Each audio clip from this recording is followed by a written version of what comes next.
Hello, everyone, and welcome to Talent Unfiltered's exclusive Straight to LinkedIn series. Talent Unfiltered is a podcast that airs new episodes every Monday on Spotify, SoundCloud, Buzzsprout, and on YouTube. Now, my name is Ron Gauthier. I am the host of Talent Unfiltered. I'm also the managing director of a tech-enabled RPO here in Chicago called Hirewerx. Our Straight to LinkedIn series will focus on content that is going to be brought to you in real time, meaning it's not taped, it's not delayed. And our hope is that it's helpful to you as a business owner or leader. Now, as a company, we are getting ready to roll out a campaign on Tuesday of next week designed to bring people together to help each other not only economically, but personally. And that campaign is called United We Win. There'll be more details from our company and from the podcast later on next week. As part of that, I wanted to bring you a person that I have had the privilege of working with on numerous occasions. We've done work on automation and AI in the talent space, and he and his team are rolling out a product called the Bounce Back, and you can find that at thebounceback.org. It is designed to help small and medium businesses cut through the noise and navigate programs that have been established by the government as part of the economic response to the coronavirus. Now, his name is Andy Angelo, and he joins us right now. Hey, Andy, thanks so much for taking some time this afternoon to talk with us. I'm really fascinated to learn more about what you're doing. As I mentioned at the top, you and I have a relationship that spans a few years, and we've worked on a number of different things. And one of the things I've always admired about you is your ability to see holes in places where people could use help, to see gaps in where people may be missing information or could get more information and be more effective. And I think that's the whole purpose of the Bounce Back. So walk me through how you came to this and really what the purpose of the Bounce Back is. Yeah, well, thanks for the kind words, Ron. I appreciate it. Man. Well, you're a friend. I have to be kind of nice to you sometimes. So yeah, you can say the mean things off camera. Exactly. So yeah, this really started a few weeks back. So I run a small agency called Tap Click Talk, and we help nonprofits with their fundraising. Obviously, as you know, a lot of those fundraisers have been canceled or postponed. Mm-hmm. And so the brainstorm is initially just how can we better serve our clients? How can we help them? In that conversation, we started coming up with other ideas of, well, what can we as an organization potentially do to kind of give back or use our unique resources to be able to spin something up? Mm-hmm. And my partner, Jim, and myself and some other people that work with us, we all kind of come from the same lineage. We have parents and uncles and aunts that are all small business owners, and that was kind of what we grew up with, and that's what we became ourselves. And as you know, all those people, not all of them, but many of them are hurting right now. So it was a brainstorm about how can we potentially help those people. In going through for our own company of, well, what resources, whether it's paycheck protection or whether it's loans or grants or free technology, the amount of paperwork and PDFs and misinformation, as you would expect, was a little bit overwhelming.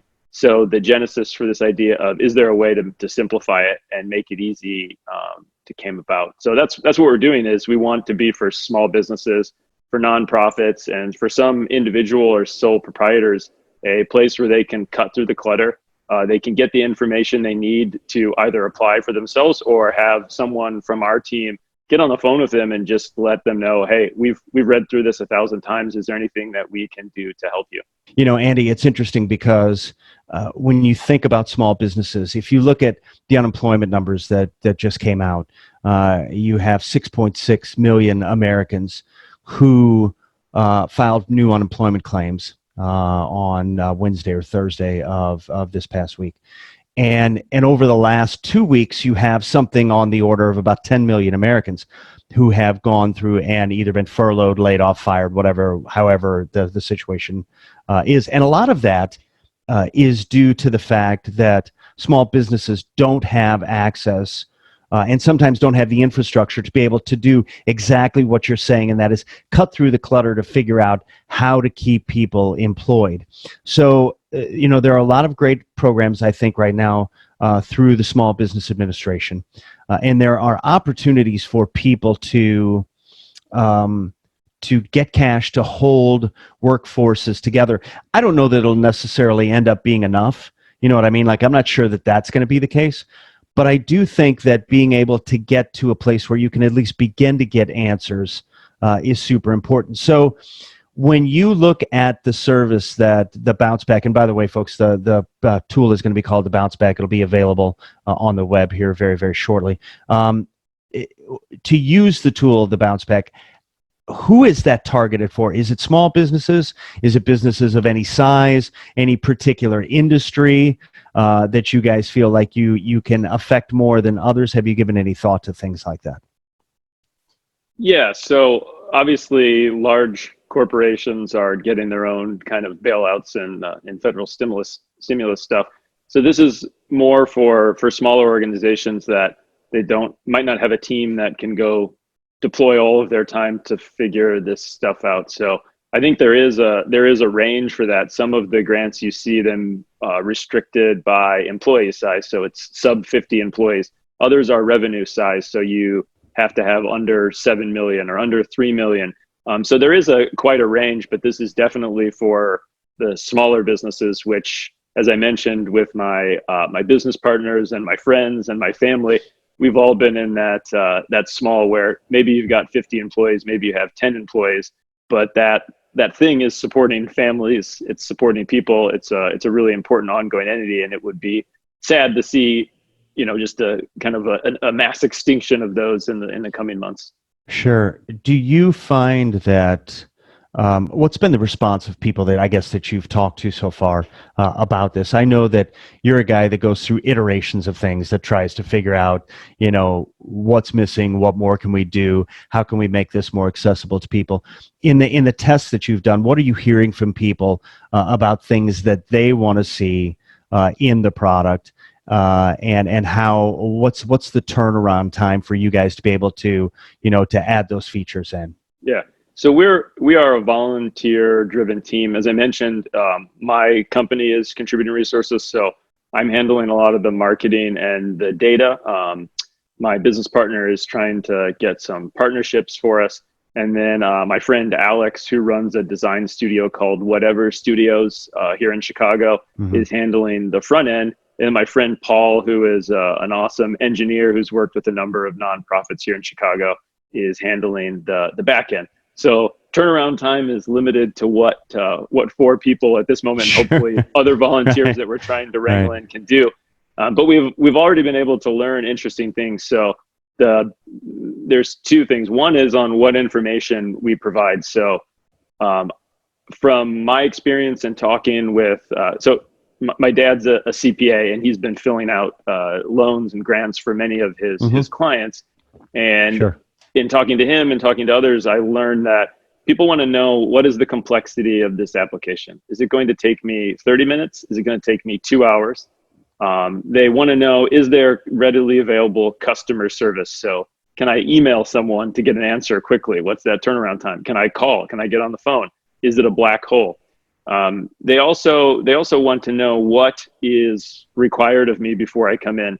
So this happens to me all the time. I'll be applying for anything, and then I get halfway through and they say, we need this obscure document. And I don't know what that document is. 2, I don't know where it is, and I have to call someone to go get it. So we're making it really straightforward for people to say, if I apply for this grant, I need these 7 documents. I need a personal bank statement. I need an operating budget. I need my EIN, or I need my incorporation docs. Giving people that on a platter before they go in makes the process a lot smoother. So we've learned a bunch of stuff on what do people actually need. The other thing that we're learning is, how do people get it? So we started with, you can search by what type of organization, where are you at, and what are you looking for? Are you looking for a loan? Are you looking for free technology? We've learned that people want some other ways to kind of search and narrow that down. So we'll be adding different ways to access the information and kind of tinkering with that discovery process as we go through. So yeah, we're gonna, to your point, you have to keep iterating. And I like this challenge of throwing something up really quickly and getting people to use it. Because if you have a real need, you can actually, immediately get feedback and figure out what's working and what's not, and then decide where to put your resources. Sure. And Andy, we're going to be talking about this on the regular podcast all the time. I think it's a very, very valuable service, and I think it's something that there will be a clamoring for, particularly as the situation, I think, becomes more baked into how we operate day in and day out, right? I think that there's still a certain level of shock.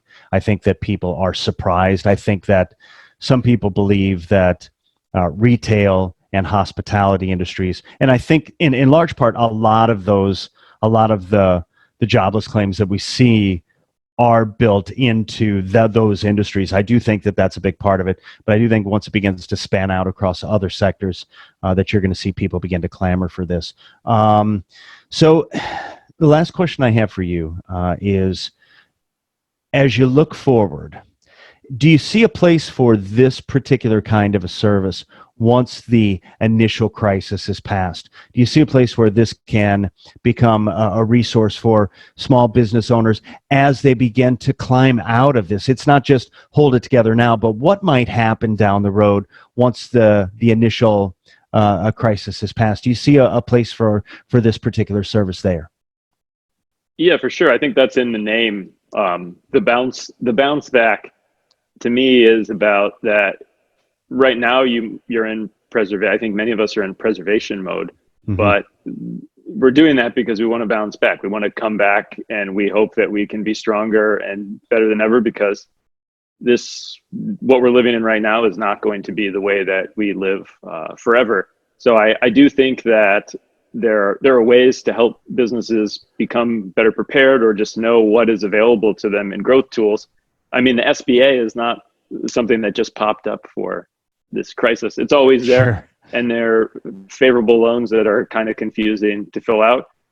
Grants are something that are always there. There's all types of micro lending services that are always there. And there's all types of companies that do give you free trials of like really powerful tools, whether it's, I'm sure that Zoom, what we're using now to record this, has some deals going on. So all of those things I feel like are beneficial to help companies change the way that they work and they operate when they come back. But right now it's more about what can I access immediately to make sure that I can make it through this. So yeah, I don't know what that looks like, but if people are still using it in a few months from now, then I think that's totally an option.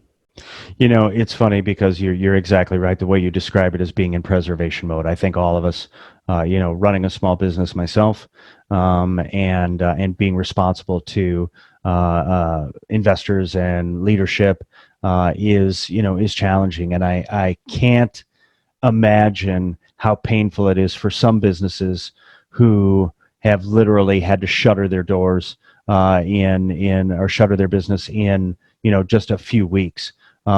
Everything that we've done to this point from a business perspective has changed. Everything that we're doing as people is changing. I think that is the scariest part. I think it's that level of uncertainty, and I love the fact that you and your team are doing something to help bring people some clarity, some focus, and some ways to kind of cut through the noise, as you say. And as I mentioned to you before, and I said it at the top here, this United We Win campaign to us is very important. We all have to be in this together, regardless of where you fall on the political spectrum or what your orientation is or anything like that. If you're a business owner or you're a worker right now, we are all in this together. And I think the more things we do to help each other, the better off we are. Yeah, there's the old saying, we all do better when we all do better. Hopefully people remember that when we come out the other end, instead of going back to we do better when you do worse, which sometimes feels how the world works. But Andy, I'm so glad that you said that. I'm glad you took time with us today. We will keep pushing this out there and getting it out in front of people. because I do think it's important. Ladies and gentlemen, Andy Angelos, the CEO of Tap Click Talk, good friend of mine, and the gentleman behind, he and his team behind the web application, the Bounce Back, which can help you as a small business owner find the tools and resources you need to keep your business afloat. Andy, thank you so much, man. We really appreciate your time. Yeah. Thank you, Ron. I hope you have a good day. All right, you too, man. Talk soon. Well, that's going to do it for this episode of the Straight to LinkedIn series. We hope that you found this content helpful. We hope that you take away from this that there are ways to navigate the coronavirus outbreak as a business owner or business leader. But to do that, we all need to work together. Andy's site, thebounceback.org, will be available to you early next week. Now, keep in mind, just as the crisis is evolving quickly, so is this offering. It's not going to be perfect on the front end. It will evolve, it will grow, and it will get better over time. The point is here that if you feel overwhelmed and would like to find ways to get to the resources and services you need as fast as you can, then thebounceback.org is a great starting point. Now, don't forget to check out the Talent Unfiltered podcast on Monday. You can get that on Spotify, SoundCloud, Buzzsprout, and on YouTube. And on this next Monday's episode, Monday, April the 6th, Enrique Rubio, who is the founder of Hacking HR, which is a global community and a global movement to build a better HR, joins us to talk about how organizations are coping with this crisis. And knowing him, he will probably give you some words of hope and encouragement. Thanks for checking this out. For now, stay safe.